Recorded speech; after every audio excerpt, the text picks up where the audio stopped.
एक गोटे कहलक जे यदि भड़कन छुलाइ धुरखुर धरि ठाढ़ होयत तऽ भंडार सधि सकैत अछि। खोज पुछारी के एकटा भड़कन छुलाइ ताकल गेल, ओकरा धुरखुर सटाइ ठाढ़ कयल गेल, तखन भारक वस्तु सब सधल। दोसर, गौरी के ननैद। गौरी महादेव सँ एक दिन कहलनि जे सभक ननैद अबैत छै, हमरो सेहनता होइत अछि जे ननैद अबितथि। ताहि पर महादेव कहलनि, अहाँ ननैद केर भार सहि सकब? तखन गौरी कहल, एतेक लोक कोना ननदिक भार सहैत अछि, हम किएक नहि सहि सकब? महादेव तुरंत अपन बहिन आसावरी देवी के बजाओल। आसावरी देवी के पैर में बेमाय फाटल छलनि। ओ हंसी ठट्ठा में गौरी के ओहि बेमाय में नुकाय रखलखिन। ओहि बीच महादेव आंगन अयलाह, गौरी के ताकल, किंतु गौरी नहि भेटलथिन। गौरी बेमाय के भीतर में कनैत छलीह। महादेव अपन बहिन आसावरी देवी के पूछल, अहाँके भाउज कतय छथि? ओ कहलनि, हम नहि देखलियनि अछि। महादेव परम चिंतित भेलाह। आसावरी देवी अपन पैर जोर सँ झाड़ल, गौरी भट दय खसलीह। दुनू प्राणी भभा के हंसय लगलाह। एक दिन महादेव बहुत रास माछ आनल। गौरी विन्यास सँ माछ बनौलनि। ननैद आसावरी के कहलनि जे अहाँ धीशवासिन छी, पहिने अहाँ खा लिअ, तखन हमसभ खायब। ओ माछ खाय लगलीह। गौरी खंड माछ हुनका देने जयथिन आ ओ टपाटप के खयने जाथि। एहि तरहें आसावरी देवी सबटा माछ खाय गेली। बेचारी गौरी के काँटो कनखुर नहि प्राप्त भेलनि। आब गौरी अकछा के महादेव सँ कहलनि, आब हिनका विदा कऽ दियौन, एहन ननैद सँ हम बाज अयलहुँ। महादेव हंसय लगलाह आ कहल, हम पहिने मना करैत छलहुँ जे अहाँ नन्दीक भार नहि सहि सकब, किंतु अहाँ जिद कऽ देलहुँ। एतबे दिन में तंग भऽ गेलहुँ। किछु दिन आरो राखियौन, तखन सब सेहनता पुरि जायत। गौरी नेहोरा करय लगली, हम गोर लगैत छी, जल्दी हिनका विदा कऽ दियौन, नहीं तऽ आब हमरो खाय जयती। महादेव बुझा सुझा के अपन बहिन आसावरी देवी के विदा कयल। गौरी के भागिन।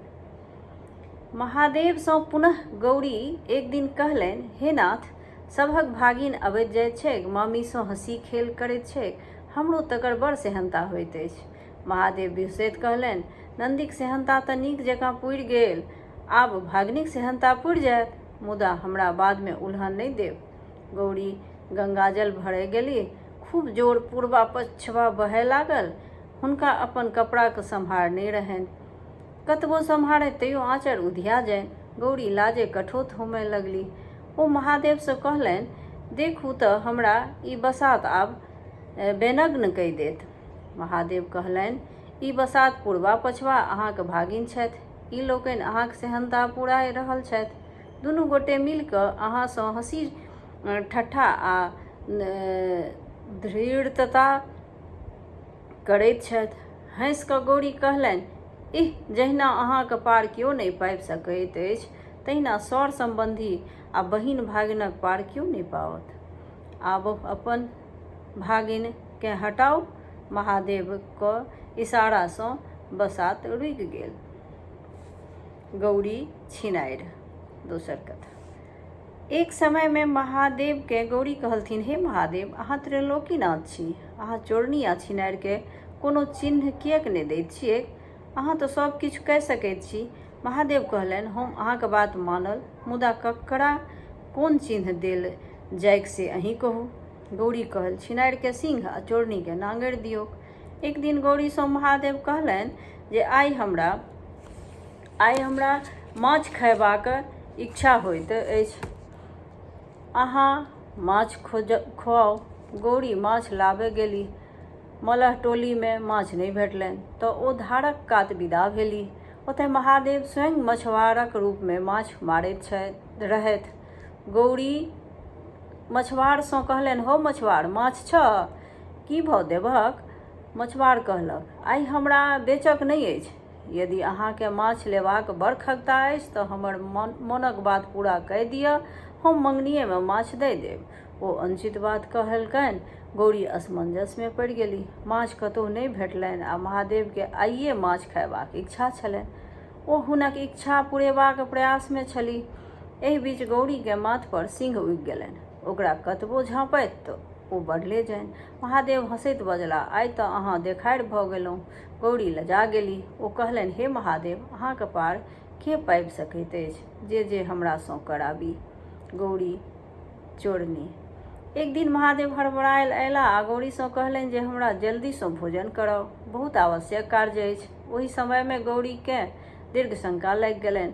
कतबो रोकलनि किन्तु नहि रुकलनि। ओ शीघ्र ओहि शंकासँ निवृत्त भऽ ढाकनसँ झाँपि देलनि।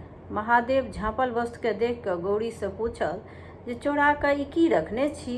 गौरी लाजे कठोत भऽ गेली। ओ की कहतथिन किन्तु किछु नहि फुरनि। गौरीके एहि बीच बड़ पैघ नांगरि लटकि गेलनि। ओ परेशान भऽ गेली। अंतमे ओ महादेवकेँ